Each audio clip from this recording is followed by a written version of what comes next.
ధన్యవాదములు అధ్యక్ష. అధ్యక్ష, ప్రభుత్వం సెనియర్ తుఫాన్ అంటూ హడావిడి చేస్తుంది. మంచిదే అధ్యక్ష. కానీ నిన్న గౌరవ ముఖ్యమంత్రి గారు ఒక ఆజ్ఞ జారీ చేశారు. 7 రోజులు ఎవరు సముద్రంలోకి వెళ్ళకూడదని. అధ్యక్ష, నేను ఈ ప్రభుత్వాన్ని ఒక్కడే అడుగుతున్నాను. మీరు వేటను నిషేధించారు, బాగానే ఉంది. మరి ఆ మత్స్యకారుడి ఇంట్లో ఆకలిని కూడా నిషేధించారా? 7 రోజులు వాళ్ళు పస్తులు ఉన్నారా? వారికి భరోసా ఏది? కేవలం పేపర్ స్టేట్మెంట్లు ఇస్తే పట్టు నిన్నదు అధ్యక్ష.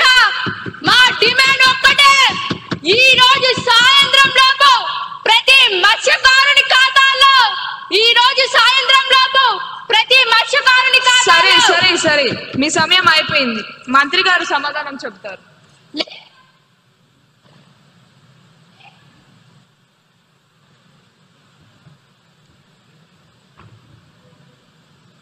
మంత్రి గారి సమాధానాన్ని ప్రవేశపెట్టండి.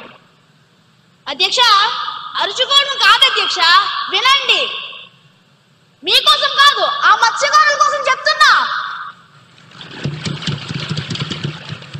మీరు అడిగింది ప్యాకేజీ లేదా వృద్ధి, అది తాత్కాలికం.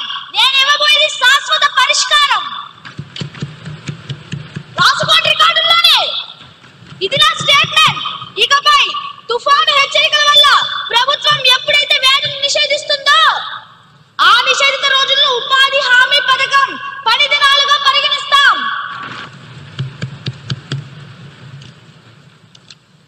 అంటే మత్స్యకారుడు ఇంట్లో ఉన్నా సరే ఆ రోజుకి ప్రభుత్వం అతని కూలి చెల్లిస్తుంది అధ్యక్ష.